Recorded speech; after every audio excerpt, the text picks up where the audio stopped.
চারটা জিকির আল্লাহর কাছে সবচেয়ে পছন্দ। ক্বালা রাসূলুল্লাহি সাল্লাল্লাহু আলাইহি ওয়াসাল্লাম আহাব্বুল কালামি ইলাল্লাহি আরবা। রাসূলুল্লাহ সাল্লাল্লাহু আলাইহি সাল্লাম বলেন আল্লাহর কাছে চারটি কথা পছন্দনীয়। সুবহানাল্লাহ ওয়ালহামদুলিল্লাহ লা ইলাহা ইল্লাল্লাহ আল্লাহু আকবার। এই চারটা কথা আল্লাহর কাছে সবচেয়ে পছন্দনীয়। এই চারটার মধ্যে আবার শ্রেষ্ঠ জিকির হলো আফজালুদ যিকরি লা ইলাহা ইল্লাল্লাহ।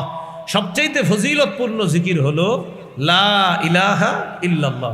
তিরমিজির হাদিস 3592 নম্বর হাদিস।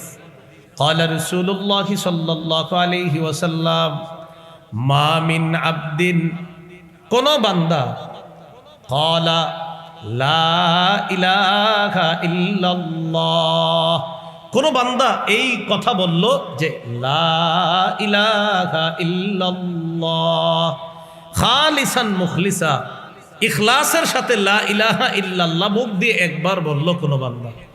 আরেকটা এইভাবে আসছে মা মিন আবদিন ক্বাত্তু লা ইলাহা ইল্লাল্লাহ মুখলিসা, কোন বান্দা যদি একবার ইখলাসের সাথে লা ইলাহা ইল্লাল্লাহ পড়ে ইল্লা ফুতিহাত লাহু আবওয়াবুস সামাই হাত্তা তুফজিয়া ইলাল আরশ, আসমানের সবগুলা দরজা খুলে দেওয়া হয় তার লা ইলাহা ইল্লাল্লাহ যেন আল্লাহর আরশ পর্যন্ত পৌঁছে যায়।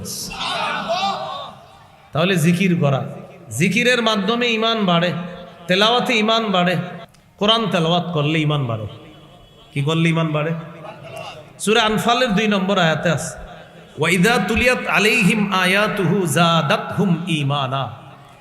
মুমিন তারা যাদের সামনে কোরআন তেলাওয়াত করা হলে তাদের ঈমান বেড়ে যায়। এই কোরআনের তেলাওয়াত তাদের ঈমান বাড়ায়া দেয়, কোরআন তাদের ঈমান বাড়ায়া দেয়। তাহলে কোরআন তেলাওয়াত ঈমান বাড়ায়। পড়বেন নি ইনশাআল্লাহ?